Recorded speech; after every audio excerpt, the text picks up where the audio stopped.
Behind the scenes in Formula One, the movement within teams is as intense as the disputes on the tracks.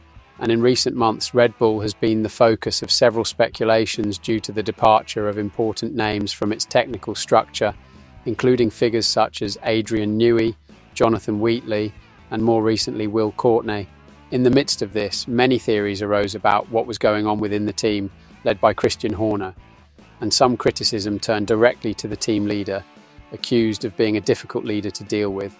Recently, Ralf Schumacher, former driver and brother of legendary Michael Schumacher, came to openly criticise Horner, suggesting that the Brit's departure could be beneficial for Red Bull.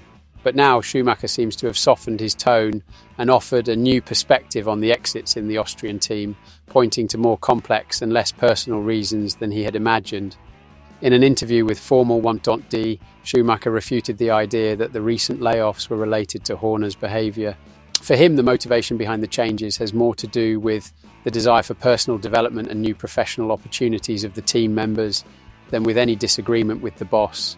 "No, I don't think it's because of the Horner case," Schumacher began, referring to speculation about the behaviour of the head of Red Bull.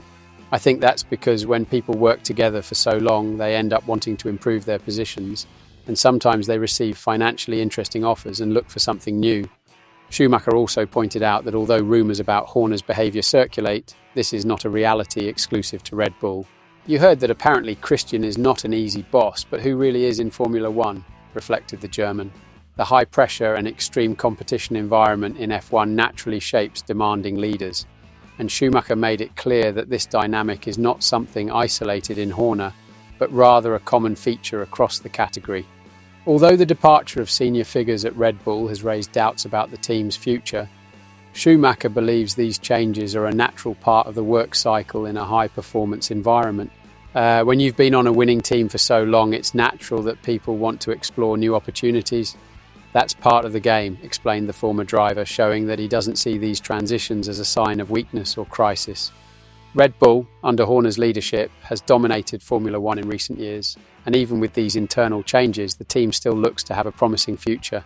However, what will the Austrian team need to adjust to stay on top? Will these outflows affect the team's performance in the long run? Is Christian Horner really a tough leader, as some suggest, or do the demands of the sport justify his stance? What do you think about Horner's leadership at Red Bull? Do you believe that recent departures can impact the team in a negative way? Leave your opinion in the comments and don't forget to subscribe to the channel to stay on top of all Formula One updates.